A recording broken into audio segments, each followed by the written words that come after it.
하가라의 아들 느헤미야의 말이라. 아닥사스다 왕 제20년 기슬로월에 내가 수산궁에 있는데 내 형제들 가운데 하나인 하나니가 두어 사람과 함께 유다에서 내게 이르렀기로 내가 그 사로잡힘을 면하고 남아있는 유다와 예루살렘 사람들의 형편을 물은즉 그들이 내게 이르되 사로잡힘을 면하고 남아있는 자들이 그 지방 거기에서 큰 환난을 당하고 능욕을 받으며 예루살렘 성은 허물어지고 성문들은 불탔다 하는지라. 내가 이 말을 듣고 앉아서 울고 수일 동안 슬퍼하며 하늘의 하나님 앞에 금식하며 기도하여 이르되 하늘의 하나님 여호와 크고 두려우신 하나님이여 주를 사랑하고 주의 계명을 지키는 자에게 언약을 지키시며 긍휼을 베푸시는 주여 간구하나이다. 이제 종이 주의 종들인 이스라엘 자손을 위하여 주야로 기도하오며 우리 이스라엘 자손이 주께 범죄한 죄들을 자복하오니 주는 귀를 기울이시며 눈을 여시사 종의 기도를 들으시옵소서.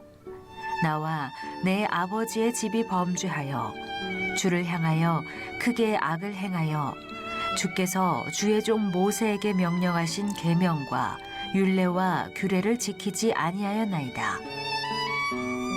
옛적에 주께서 주의 종 모세에게 명령하여 이르시되 만일 너희가 범죄하면 내가 너희를 여러 나라 가운데에 흩을 것이요 만일 내게로 돌아와 내 계명을 지켜 행하면 너희 쫓긴 자가 하늘 끝에 있을지라도 내가 거기서부터 그들을 모아 내 이름을 두려고 택한 곳에 돌아오게 하리라 하신 말씀을 이제 청하건대 기억하옵소서. 이들은 주께서 일찍이 큰 권능과 강한 손으로 구속하신 주의 종들이요 주의 백성이니이다.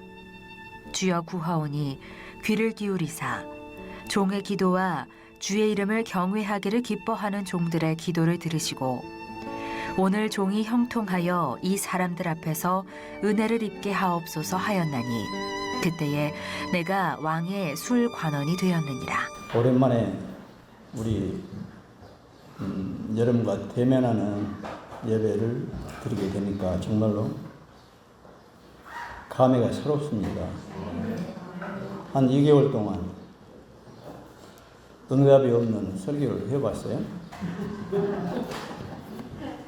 물론 여러분들은 집에서 들으면서 다 응답하셨겠지만 여기서 눈으로 확인할 수 없는 그런 예배.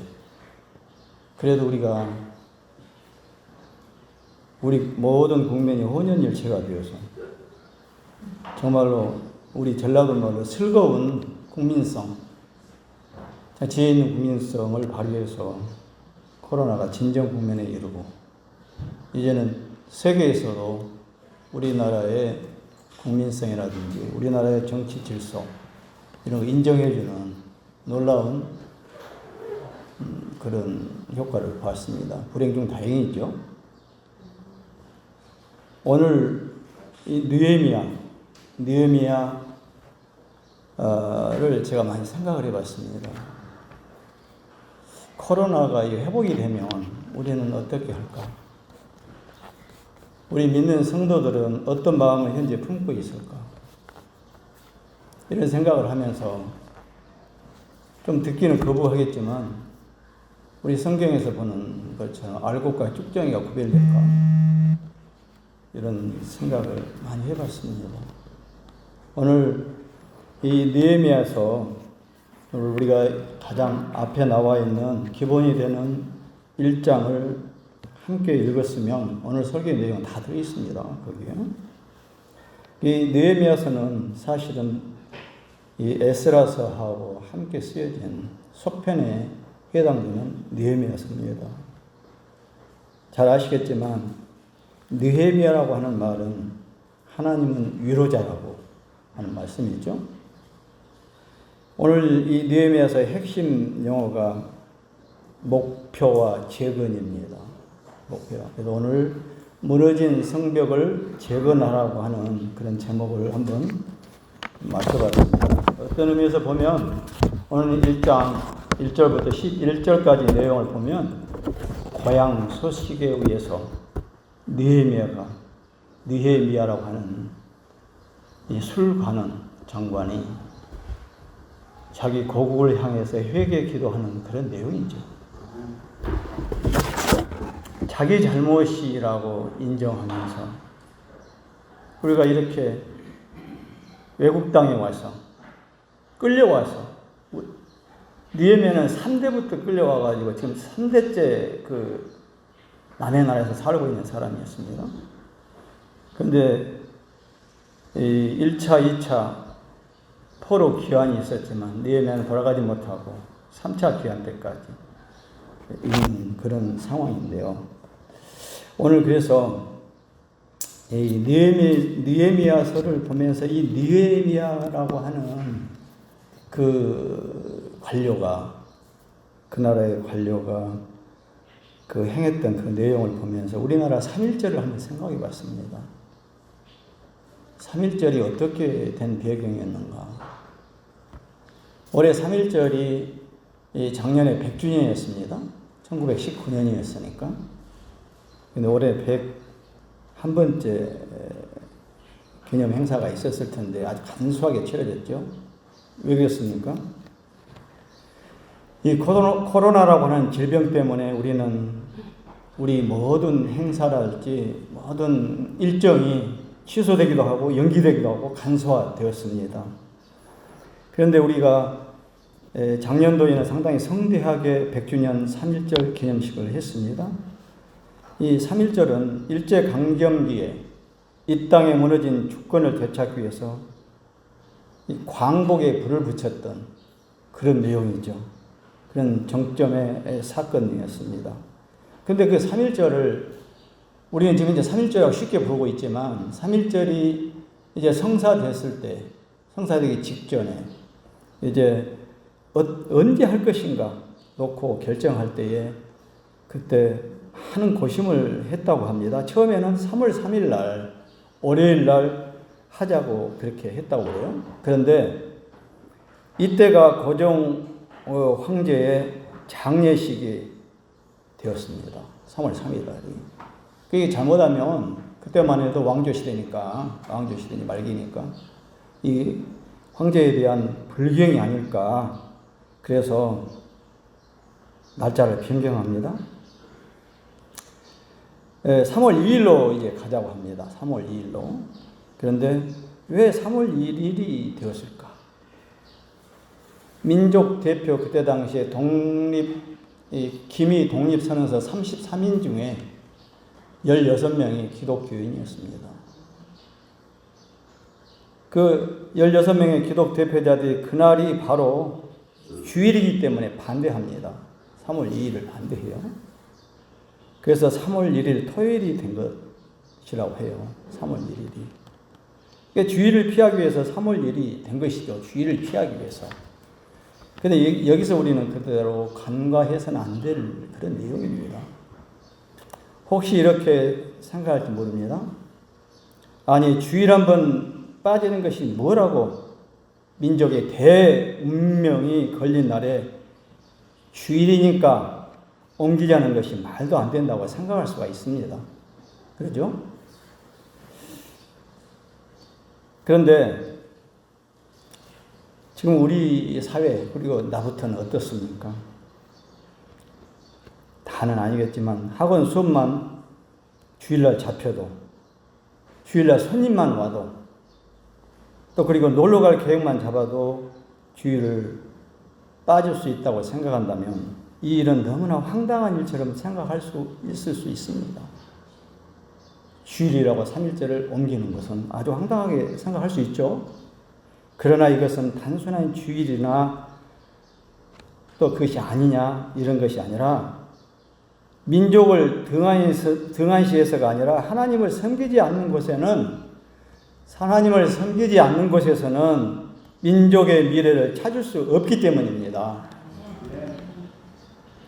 또한 민족 지도자 16명, 그 16명 외에 다른 사람들이 그렇게 날짜를 옮기는 것을 인정했다고 하는 사실입니다. 오늘날은 어떻겠습니까? 큰 행사를 주일에서 옮긴다면 주변 사람들이 어떻게 생각하겠습니까? 이번 코로나 예배를 못 드리게 하니까 어떻게 했습니까? 드린다고 하니까 어떻게 했습니까? 하는 것을 우리는 생각해 볼 수가 있습니다. 주변에 그 사람들이 어떤 생각을 했냐면 믿음의 사람들이 그 거사를 할 수 있는 그 날짜를 옮기니까 그 사람들의 삶의 영향력이 주변 사람들에게 얼마나 많이 미쳤다고 하는 것을 보여주는 한 단편입니다. 우리 믿는 사람들은 현재 내가 있는 내 주변의 영역들에게 어떤 영향을 미치고 있습니까? 여러분들이 어떤 영향을 미치고 있는가 잘 점검해 보시기를 바랍니다. 이렇게 이 땅을 위해서 분연히 일어나 싸웠던 사람들, 그 중심에 느헤미야와 같은 믿음의 사람들이 있었다고 하는 자랑스러운 일이 아닐 수가 없습니다. 작년 3.1절은 특별히 100주년을 기리면서 다시 한번 신앙 정신과 민족 정신을 배우고 후대에게 전달해야 한다고 그 어느 때보다도 행사가 많았고 관련된 행사가 많았고 또 소리도 높였고 그랬었죠. 오늘 본문의 느헤미야도 그때 당시에 고레스 칙령으로 해방을 맞이하고 100년이 지난 시점에서 이야기가 전개되고 있습니다. 특별히 3.1절 하면 생각나는 인물 1위인 유관순, 우리는 어렸을 때 유관순 누나라고 그랬죠? 이제 유관순 열사의 이야기와 함께 오늘 이야기 한번 살펴보도록 하겠습니다. 그때 그 누나는 영원히 누나입니다. 느헤미야는 그의 할아버지 때에 잡혀와서 그곳에서 나고 자랐습니다. 그리고 이민 3세로서 예루살렘을 본 적도 없었습니다. 그 느헤미야가 예루살렘을 놓고 오늘 1장을 보면 얼마나 많은 기도를 합니까? 내 아픔으로. 그는 유대인이지만 고향은 어디입니까? 페르시아입니다. 지금 현재 페르시아.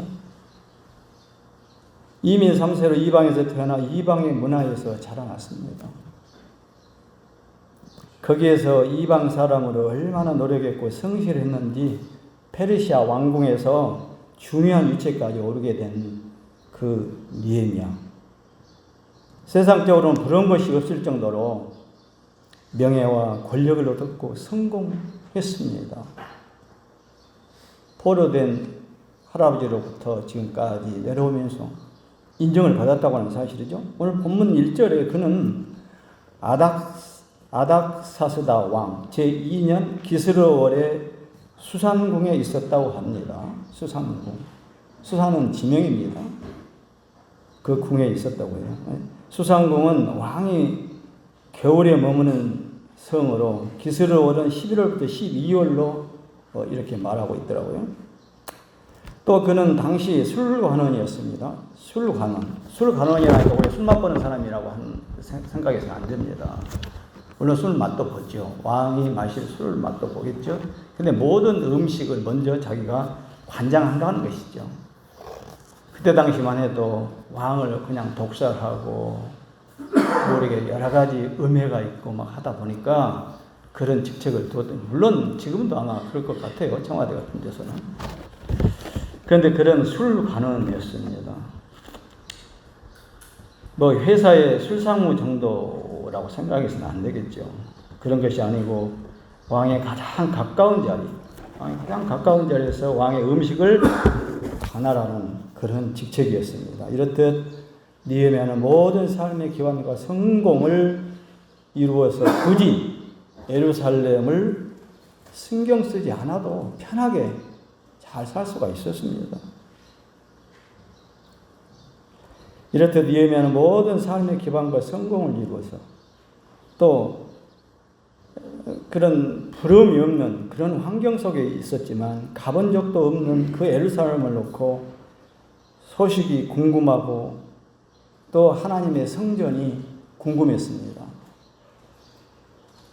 그리고 예루살렘 성이 회파되고 성문은 소화되었다는 소식을 듣고 눈물의 날을 보내면서 끝내 술 관원의 자리를 내어놓고 예루살렘 성으로 가서 민족의 성벽, 하나님의 도성을 세우는 이야기가 전개되는 시점입니다. 여러분의 삶에 무너진 것은 없습니까? 이번 코로나로 인해서 여러분의 삶이 많이 바뀌었을 겁니다. 말하면 살아가는 그 여러 가지 일의 순서도 바뀌었을 거예요. 우리 가정의 신앙이 회파되고 성문이 허물어져 있는지는 아는지, 또 더 높게는 한국 교회와 다음 세대의 신앙이 무너져 가고 있지는 않은지, 이제 굳이 다른 말과 통계를 말하지 않아도 우리는 알 수가 있습니다. 신천지를 통해서 확산된 이 코로나19가 우리 기독교인들은, 정통 기독교인들은 신천지가 드러나서 잘 됐다 이렇게 말하고 있습니다. 그것도 사실이긴 합니다.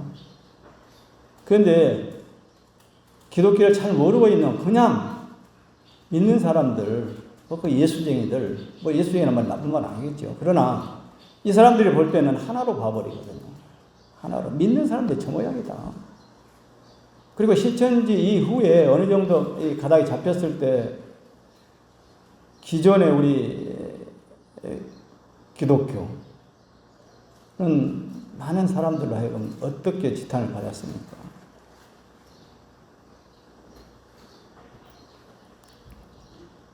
그래서 생각하면 우리 스스로에게 책임이 있다고 말하지 않을 수가 없습니다. 우리는 이 시대의 믿음의 사람으로 확실히 서야 함을 알고 또 니에미아의 신앙을 배워서 무너진 것을 다시 세우기를 간절히 소망합니다. 그러면 신앙의 회복을 어떻게 해야 될까? 중점적으로 세 가지 예를 한번 제가 들어보도록 하겠습니다. 이 회복은 관심으로부터 온다고 하는 사실입니다. 관심. 2절을 보면 물음즉 그의 동생이 찾아왔을 때 니에미아가 가장 궁금했던 것은 예루살렘의 소식이었습니다.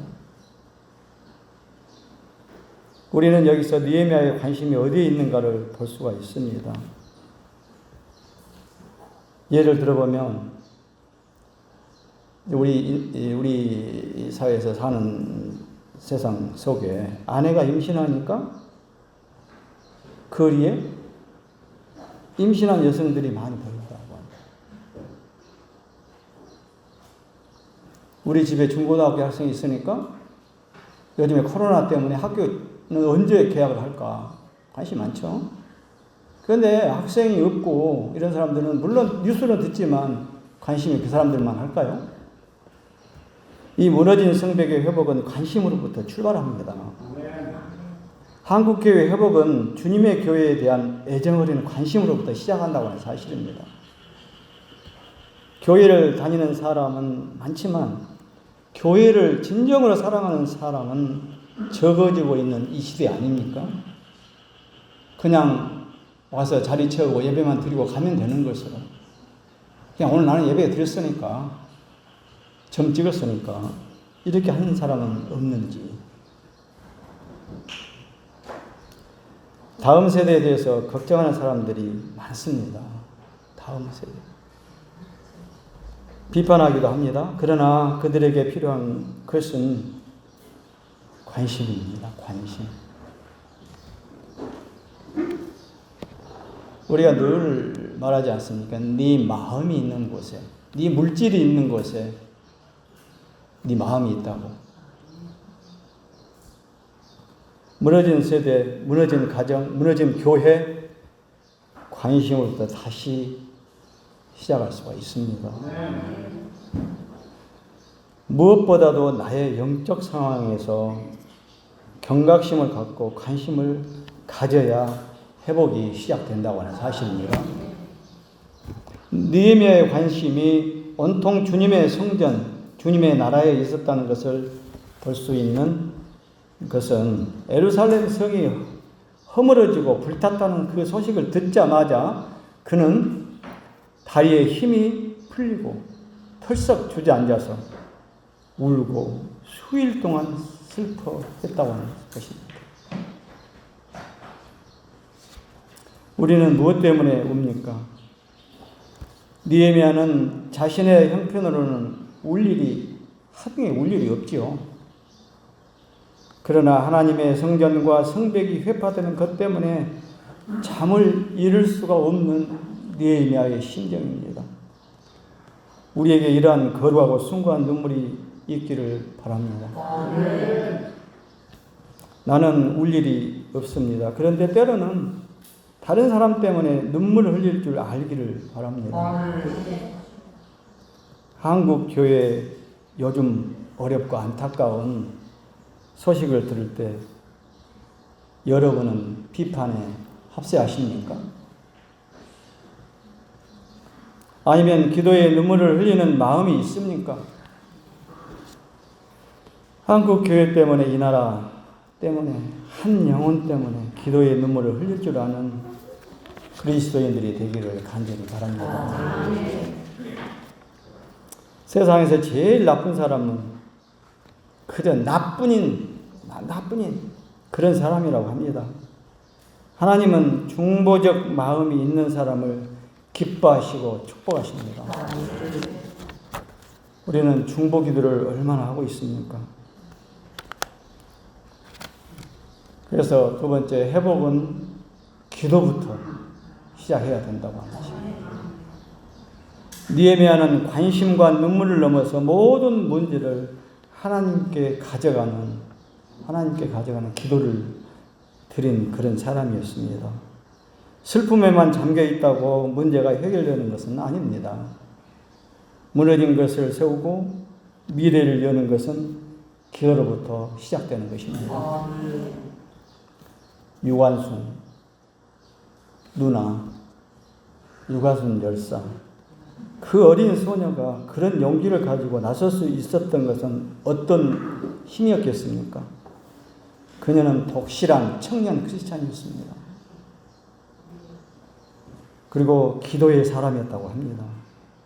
유관순은 그 지명이 아우네라고 하는 아우네 독립만세운동 직전에 그 뒤에가 산이 있었는데 그 산 이름이 매봉산이라고 그러네요. 매봉산은 이 주변에도 많이 있어요. 그 매봉산, 거기도 매봉산이었는데 매봉산에 올라가서 3일 밤낮으로 기도를 드렸다고 해요.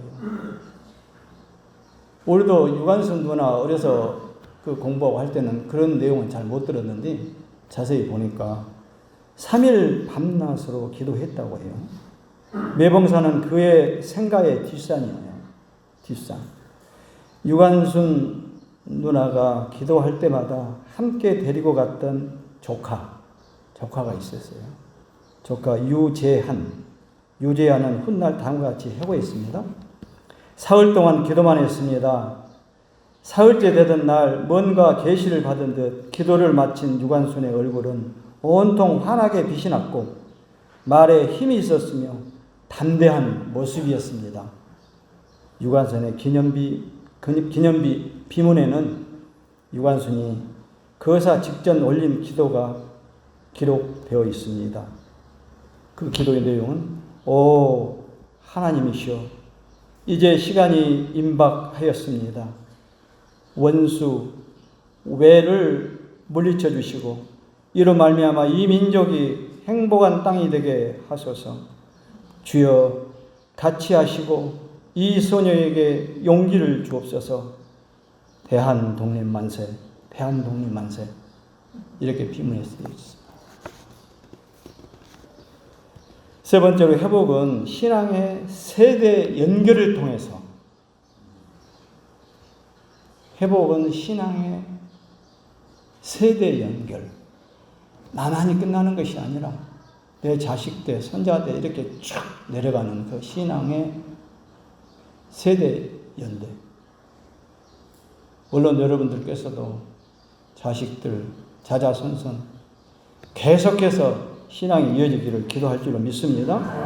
그래서 우리가 흔히들 기도하는데 천대에 이르는 신앙이 흐를 수 있도록 이렇게 말 많이 하죠. 천대면 몇 년입니까? 1대가 30년 잡고. 이 느헤미야를 보면서 어떻게 이민 3세가 이런 마음과 헌신이 가능했을까 하는 생각이 듭니다. 비록 속국으로 이방 땅에 살았지만 느헤미야가 육적으로 태어난 그 페르시아보다도 영적인 고향 예루살렘을 더 흠모했던 것은 아버지인 하가라의 신앙 교육 때문이었습니다. 느헤미야에게 예루살렘으로 갈 것을 허락하고 많은 물자를 지원해 주었던 아닥사스다 왕은 어떤 이유에서 그렇게 했을까요? 그냥 되는 것은 아니죠. 숨겨진 정치적 의도도 있었겠지만은 심정적인 도움의 이유도 있었습니다. 무엇일까요? 아닥사스다 왕의 아버지는 아하수에로 왕입니다. 아하수에로 왕. 이 아하수에로 왕의 아내가 그 유명한 하나님의 딸 애국 왕후 죽으면 죽으리라. 죽으면 죽으리라. 고백을 했던 에스더입니다. 에스더 알죠? 이 아닥사스다가 자라면서 봐왔던 어머니의 모습은 유대인을 향한 심정적인 그 지원의 역할을 했을 것이라고 하는 사실입니다. 유관순의 민족 정신과 독실한 신앙의 뿌리는 어디에 있었을까 또 생각해 봅니다. 그녀에게는 믿음의 부모와 믿음의 스승이 있었습니다. 믿음의 부모, 믿음의 스승이 아주 중요하죠. 유관순의 아버지는 늘 자녀들을 붙들고 열심히 공부하라고, 우리 부모님도 그랬습니다. 요즘 부모님도 물론 그러겠죠.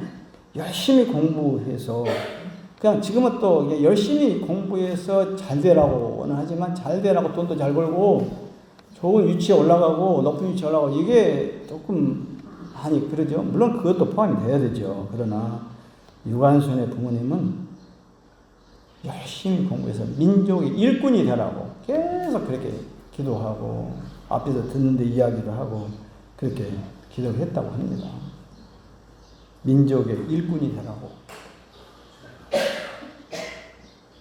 그리고 그의 친지들 역시 대부분이 기독교인이라고 합니다. 대부분. 그가 이화 학당에 입학할 수 있었던 것도 당시 공주에서 선교 사업을 하던 사에리사 선교사의 추천 덕에 가능했다고 하는 것이죠. 이화 학당 재학 시절에는 이화 학당에 가까운 데 정동교회가 있었어요. 그 정동교회에 다녔고 이화 학당도 미션 스쿨이었습니다. 또 정동교회 손정도 목사, 기억하신 분들 하실 거예요. 손정도 목사와 이화 학당의 박인덕 선생은 이화 학당의 소녀들에게 항상 조선의 막달라 마리아가 되라고, 조선의 막달라 마리아가 되라고 늘 가르쳤어요. 그럼 우리는 이 세 가지를 보면서 우리는 어떻게 해야 될까? 그 1장의 말씀은 11절에 뭐라고 마지막 결론을 내고 있냐면요. 그때에 내가 왕의 술관원이 되었다고 말하면서 끝을 맺고 있습니다.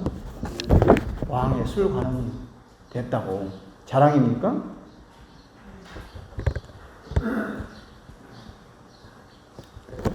이게 나는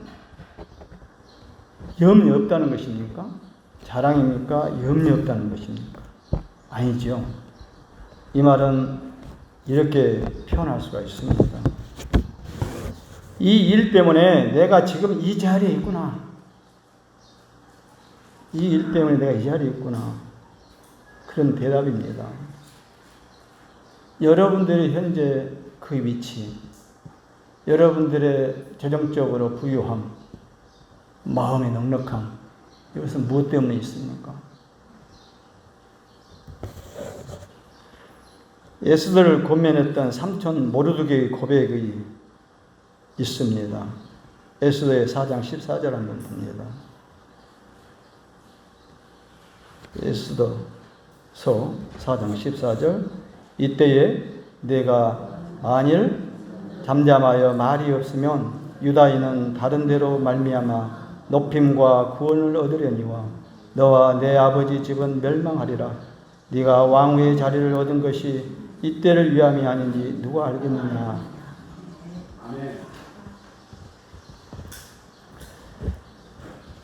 사랑하는 우리 등대 가족 여러분, 하나님이 여러분들을 여러 모양으로 축복하시기를 바랍니다. 세상에서 잘 살기를 바라는 것을 꼭 기본적인 신앙이라고 말하고 싶지는 않습니다. 다만 하나님께서는 당신을, 여러분들을 그 자리에 세우시고 축복하실 때 어느 때인가는 그 목적 앞에 우리를 부를 때가 있습니다. 하나님의 목적 앞에 여러분들을 부를 때가 분명히 있을 줄로 믿습니다. 그때 우리가 응답할 수 있기를 축원합니다.